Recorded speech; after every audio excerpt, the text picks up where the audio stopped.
So ഇന്നത്തെ discussion another ഒരു common ആയിട്ടുള്ള ഡൗട്ടിനെ കുറിച്ചിട്ടാണ്. സോ എല്ലാവരും വന്നിട്ട് ഒ പിയിൽ പറയും, ഡോക്ടറെ എനിക്ക് 25-ാം തീയതി പീരീഡ്സ് ആയതാണ്, ഈ മാസം 25 പീരീഡ്സ് ആയിട്ടില്ല. അല്ലെങ്കിൽ പറയും കഴിഞ്ഞ മാസം 25 ഈ മാസം 28-നാണ് ആയത്, എന്തെങ്കിലും പ്രശ്നമുണ്ടോ, ഒരു സ്കാൻ ചെയ്താലോ എന്ന്. അപ്പം അങ്ങനെ പേടിക്കേണ്ട ആവശ്യമുണ്ടോ? നിങ്ങൾ വിചാരിക്കുന്നുണ്ടോ നിങ്ങൾ അങ്ങനെ കറക്റ്റായിട്ട് ഒരേ ദിവസം പീരീഡ്സ് വരാൻ വേണ്ടിയിട്ട് യന്ത്രങ്ങളാണെന്ന്?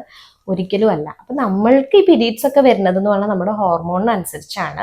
അത് ചിലപ്പോൾ അങ്ങോട്ടോ ഇങ്ങോട്ടോ ഒക്കെ വ്യത്യാസം വരുന്നത് നമ്മൾ അത്ര കൺസേണിങ് ആയിട്ട് എടുക്കേണ്ട ആവശ്യമില്ല. അപ്പൊ നമ്മൾ ഡിസ്കസ് ചെയ്യാൻ പോണത് എന്താണ് നോർമൽ, എന്താണ് അബ്നോർമൽ എന്നുള്ളതിനെ കുറിച്ചിട്ടാണ്. ഓക്കെ, അപ്പൊ നോർമൽ ആയിട്ടുള്ള പീരീഡ്സ് എന്ന് പറയുന്നത് യൂഷ്വലി 2 പീരീഡ്സിന്റെ തമ്മിലുള്ള ഡിസ്റ്റൻസ് 25 ദിവസം മുതൽ 35 ദിവസം വരെ ആണെങ്കിൽ അത് നോർമൽ ആണ്. അല്ലാതെ ഒരു കറക്റ്റ് ഡേറ്റിന് വരണം എന്നില്ല. രണ്ടാമത്തെ കാര്യം ക്വാണ്ടിറ്റി.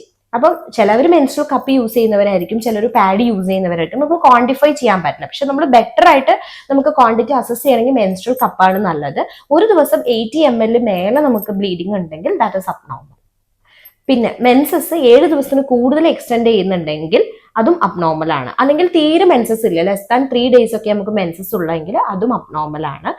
പിന്നെ നമ്മളുടെ ഡേ ടു ഡേ ലൈഫിനെ ബാധിക്കുന്ന രീതിയിൽ നമ്മൾക്ക് പീരീഡ്സ് അത്രയും ബ്ലീഡിങ് ഉണ്ട് എന്നുണ്ടെങ്കിൽ അത് even if it is less than 80 ml ആണെങ്കിൽ കൂടി അത് സിഗ്നിഫിക്കന്റ്. അപ്പൊ ഇതേപോലെ ഇറഗുലർ ആണെന്ന് തോന്നുകയാണെങ്കിൽ you have to consult your ഗൈനി.